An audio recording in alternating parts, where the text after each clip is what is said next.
Hello नमस्कार दोस्तों, स्वागत है आपका हमारे आज यूट्यूब चैनल ट्रेड चार्ट में। हम लेके आ गए हैं आपके लिए एक नया वीडियो जिसमें हम डिस्कस करने वाले हैं एक केमिकल स्टॉक की, जहां जैसे कि आप देख पा रहे होंगे कि बहुत सारे केमिकल जो स्पेशलिटी केमिकल स्टॉक्स हैं वो अपने पीक हाई से काफ़ी ज़्यादा 30 से 50% तक करेक्ट हो चुके हैं। लेकिन इस सारे होते हुए क्योंकि चाइना ने काफ़ी सारा माल डंप कर दिया है तो इसलिए इनकी सेल्स ग्रोथ नहीं हो पा रही हैं अभी, जो स्पेशलिटी केमिकल कंपनीज़ हैं, जो कि उन्होंने बीते हुए वक्त में 2021-22 में अच्छा रिटर्न दिया हुआ था, वो अभी एक डाउन ट्रेंड में चल रही हैं। इसके बावजूद भी एक कंपनी है जो उन्होंने बहुत अच्छा किया है, उस कंपनी को आज हम डिस्कस करने वाले हैं। उस कंपनी का नाम है फिनोटेक्स केमिकल लिमिटेड। यह कंपनी करती क्या है, इस कंपनी का चार्ट कैसा है, ये कंपनी करती क्या है, इस कंपनी के इस क्वार्टर रिजल्ट कैसे थे, इन सब के बारे में जानेंगे। इस वीडियो को लास्ट जरूर देखिएगा और अभी तक चैनल को आप सब्सक्राइब नहीं किया है तो चैनल को सब्सक्राइब भी कीजिएगा। तो बढ़ते हैं अपने वीडियो की तरफ। इस कंपनी का जैसे कि आप देख पा रहे होंगे मेरी स्क्रीन पे स्क्रीनर.इन पे, फिनोटेक्स केमिकल लिमिटेड, यह स्टॉक का मार्केट कैप जो है वो 4,896 करोड़ रुपये है। अभी जो स्टॉक का करंट प्राइस चल रहा है वो 442 रुपये चल रहा है और स्टॉक का जो पी है वो 42.4 है। और अभी जो आर देखें काफ़ी अच्छे नंबर्स हैं, 36.5, 28.9। तो बढ़ते हैं हम इसके पहले चार्ट की तरफ। पहले चार्ट देखते हैं कि ये क्यों है खास। जैसा कि आप देख पा रहे होंगे स्टॉक में, ये मैंने फिनोटेक्स केमिकल का वीकली चार्ट लगाया हुआ है।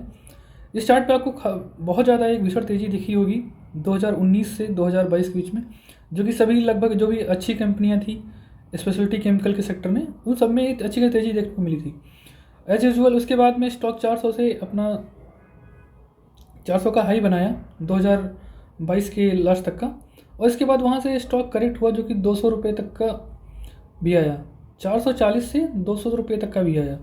इसके बाद स्टॉक ने फिर से वहाँ से एक तेज़ी बनाई, जो कि बहुत सारी केमिकल स्पेशली कंपनियां हैं जो अभी तक का भी एक डाउन ट्रेंड में ही चल रही हैं, अप ट्रेंड नहीं आ पाया उसमें। तो ये काफ़ी अच्छी बात है कि स्टॉक ने भी ब्रेकआउट दिया है 400 लेवल का, वो अभी 440 पे ट्रेड कर रहा है। तो इसका मतलब इस स्टॉक में कुछ तो खास है, इन्होंने कुछ अच्छे रिजल्ट ज़रूर पोस्ट किए होंगे या कुछ तो हो रहा है खास जो हमें जानने की ज़रूरत है। तो बढ़ते हैं हम अपने इसके रिजल्ट की तरफ। और पहले तो जानते हैं कंपनी करती क्या है। कंपनी क्योंकि स्पेशलिटी केमिकल जो सेक्टर है उसमें बहुत सारे केमिकल्स हैं, और तो आपको जानने के लिए पहले इसकी वेबसाइट पर चलना पड़ेगा कि कंपनी किस सेक्टर में कौन कौन से स्पेशलिटी केमिकल बनाती है। तो जैसा कि हम अब आ गए हैं इसके वेबसाइट पे, FCL फिनोटेक्स लिमिटेड।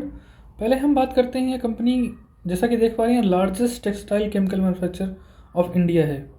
और इनको जब भी आप देखेंगे तो इनका जो भी लास्ट जो मेजर बिजनेस है वो टेक्सटाइल केमिकल से आता है। ये construction, water treatment, fertiliser, leather, paint industry, ये सब के लिए भी स्पेशलिटी केमिकल मैन्युफैक्चरिंग करते हैं। इनका जो केमिकल मेनली यूज़ होता है वो टेक्सटाइल में pre treatment process, dyeing process, printing process, finishing process, और जो टेक्सटाइल प्रोसेस में काफ़ी ज़्यादा जो स्टेप्स होते हैं उसमें यूज किया जाता है ये केमिकल्स। तो इनका इन सब में ज़्यादा रोल है, ज़्यादा इनका रेवेन्यू आता है वो टेक्सटाइल केमिकल से आता है। और इन्होंने हाल ही में अपना जो पोर्टफोलियो है उसको डाइवर्सिफाई बहुत ज़्यादा किया हुआ है। तो अब देखते हैं, अब चलते हैं इनके हम इस बार के प्रेजेंटेशन पे और देखते हैं कि ये कंपनी जो है वो उसमें इसके इस साल के जो इन्होंने रिजल्ट पोस्ट किए थे, अर्निंग पोस्ट की थी उसके उस पर।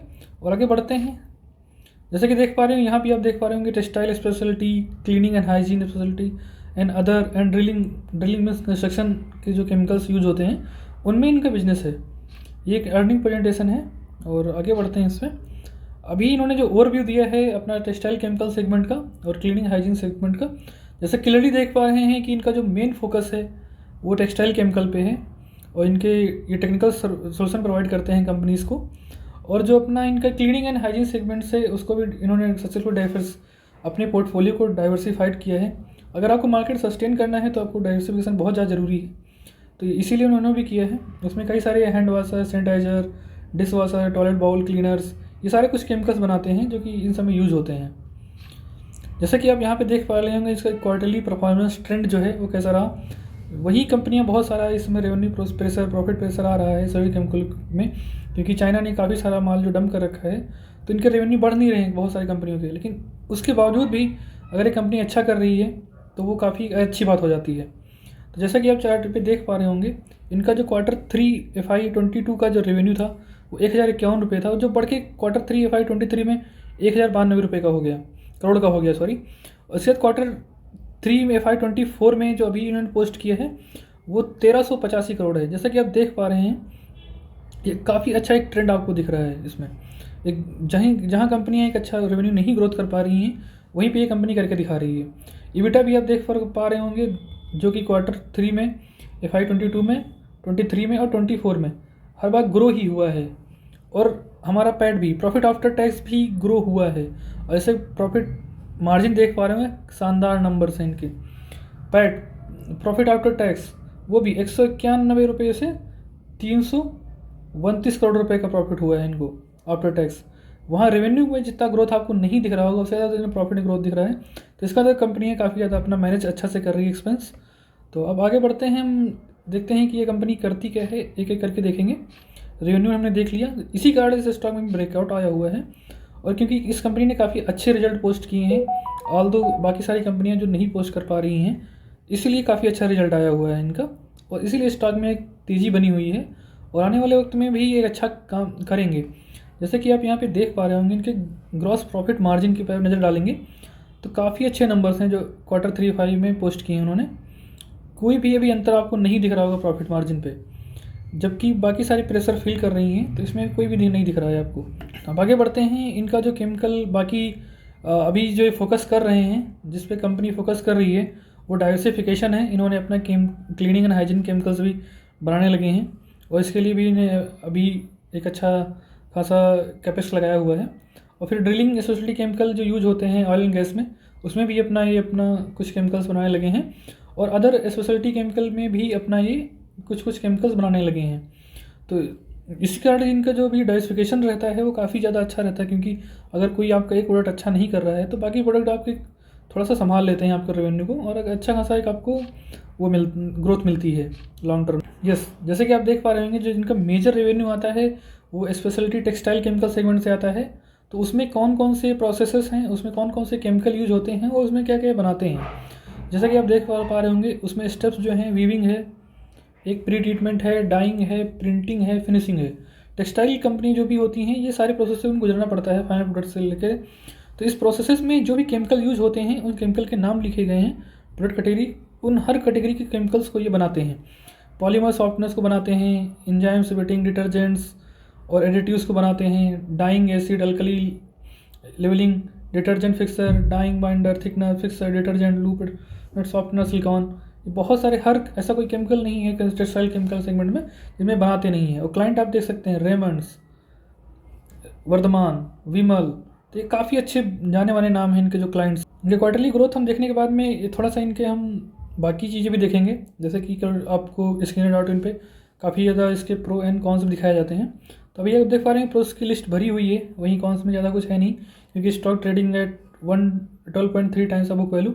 एक अच्छा स्टॉक होगा तो जरूर वो जाहिर सी बात है अपने बुक वैल्यू से काफ़ी ऊपर ट्रेड करेगा, उसमें कोई बड़ी बात नहीं है। कंपनी डेट फ्री है। जहाँ भी कंपनी का प्रॉफिट ग्रोथ आप देख रहे होंगे 31.1 CAGR से लास्ट 5 ईयर में ग्रो किया है। तो इसका मतलब कुछ ना कुछ कंपनी बहुत ज़्यादा अच्छा कर रही है। और इसका ROE और ROC का ट्रैक रिकॉर्ड है जो कि 25.5 है, जो कि हमेशा आप किसी भी कंपनी को देखते हैं तो उसका ROC और ROE बहुत अच्छा होना चाहिए। तो इसी कारण भी ये स्टॉक काफ़ी खास है। और इस स्टॉक का जो सेम चीज़ है आपको इसके चार्ट पे दिख जाएगी। वहीं पे आते हैं इसके होल्डिंग्स पे। होल्डिंग्स में आप देख पा रहे होंगे प्रमोटर की होल्डिंग अभी भी बरकरार है, जो कि बढ़ी ही है। जैसा कि आप देख पा रहे होंगे ईयर ऑन ईयर 2021 में जो कि प्रमोटर होल्डिंग 64.74 थी, वहीं बढ़ के अभी जो 65.4 आ गई। पता कि आपको इसमें जो प्रमोटर है उनका कभी कॉन्फिडेंस दिखेगा। और FIIs ने भी, जैसा कि आप देख पा रहे हैं, FIIs जो कि मार्च 2021 में इनकी 0 थी, अभी ये FIIs ने भी स्टेक्स में बढ़ाया है। इसका मतलब FIIs नज़र में आ रहा है तो इसका कुछ ना कुछ स्टॉक में अच्छा हो रहा है और एक स्टॉक अच्छा परफॉर्म कर रहा है। इसी के साथ मैं इस वीडियो को समाप्त करता हूँ। अगर ये वीडियो आपको अच्छी लगे तो इसको लाइक तथा शेयर, और अगर अब तक चैनल को सब्सक्राइब नहीं किया है तो चैनल को सब्सक्राइब भी कीजिएगा।